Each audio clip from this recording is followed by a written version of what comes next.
Bien, y con estas cuestiones vamos a aprovechar también para poner la mirada sobre el análisis energético. Y saludamos a Víctor Ruiz Ezpeleta, es profesor de UBS Business School. Víctor, muy buenas, ¿qué tal estás? Hola, buenas tardes, perfecto. Bueno, muchísimas gracias por acompañarnos y además también nos va a ayudar un poco a entender en qué momento nos estamos encontrando ahora mismo respecto a todo el shock energético. Sí que es cierto que venimos diciéndolo las últimas semanas, Europa parece que está sobrellevando el invierno mucho mejor de lo esperado, con este invierno que hemos tenido inusualmente cálido, que ha hecho pues, que no haya una demanda de gas como se podría haber esperado. No han bajado, por tanto los almacenamientos de gas como podría haberse esperado en un escenario bastante más negativo, pero aún así sí que me gustaría que situáramos un poco la fotografía general, ¿no? En el caso de Europa, luego ya entraremos un poquito más en el caso español, pero en el caso europeo ahora mismo podríamos decir que estamos salvados, que el consumo de gas ahora mismo está a unos niveles que podrían permitirnos llegar a una primavera bastante fortalecidos.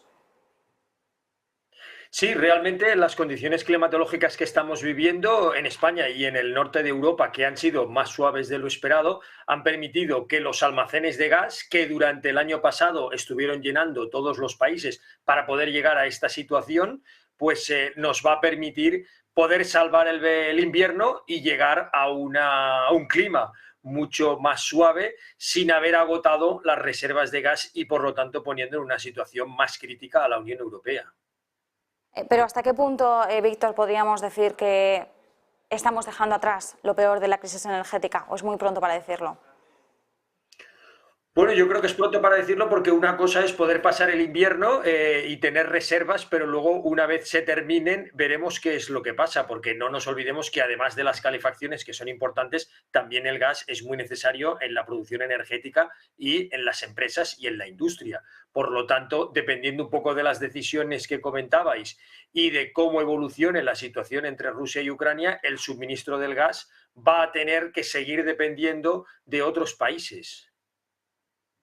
La cosa ahora está en abrir, ¿no?, ese abanico. Lo estamos viendo, por ejemplo, en los últimos movimientos que ha hecho Alemania, ¿no?, muy claros. Aprovecho, por ejemplo, el contexto del Mundial de Qatar para firmar con Qatar un acuerdo de 15 años ¿no?, para conseguir ese suministro. Estamos viendo cómo algunos países europeos se acercan mucho a algunos países africanos para aprovechar, ¿no?, el gas que tienen ellos en el subsuelo como otra fuente más también de suministro. Bueno, y Latinoamérica, ojo, que también ahí se están tejiendo algunas alianzas bastante importantes. En medio de todo esto, ¿dónde situamos a España? Porque bien sabíamos que nosotros no teníamos ni mucho menos un problema tanto de escasez como sí de precios al hablar de gas, de electricidad en su conjunto.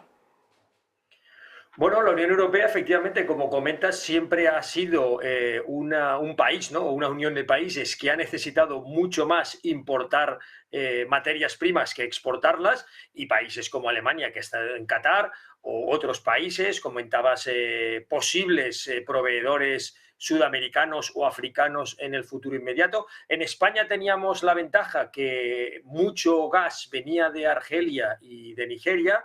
Ahora, por todo este conflicto geopolítico también entre España, Argelia, por Marruecos, pues veremos qué sucede. Los argelinos también han amenazado con incluso construir un gasoducto vía Italia para poder suministrar a Europa, y entonces eso pues quizás deje a España en una posición más vulnerable. Hasta el momento no hemos tenido problemas, y sí, como comentas, con el precio de la materia prima que subió pues exageradamente durante ya finales de 2021 y 2022, ¿no? Y con los topes que se han puesto de la excepción ibérica, ha permitido que España y Portugal respire un poco mejor respecto al resto de Europa. En un artículo o en un análisis reciente decíais que ahora mismo el futuro en el sector energético español es bastante inestable, ¿no? ¿Cuáles son los principales retos que debería abordar en estos momentos España? ¿Estamos a tiempo, sobre todo, de encauzar esa situación inestable? Sí, estamos en una situación inestable porque ya lo estamos viendo, que al ser muy dependientes del mercado exterior y ese mercado pues está siendo inestable, nos deja en una posición muy vulnerable, ¿no?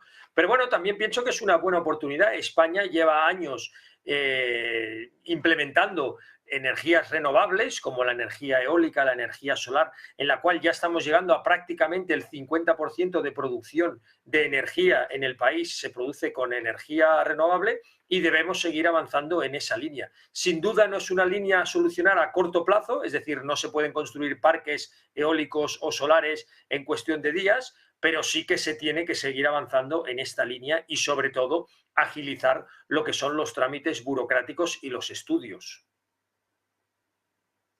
Y aparte de esto, bueno, ¿qué es lo que se prevé respecto? Porque claro, cuando hablamos muchas veces de la situación de España, la situación de ventaja, de competitividad y sobre todo también la situación a futuro del sector energético, hablamos sobre todo del gran peso, ¿no?, de las renovables, de qué puede suponer, sobre todo en este momento en el que empezamos a hablar mucho más de la importancia de una transición y del músculo que nosotros podemos tener y el papel que podemos desarrollar en estas vías.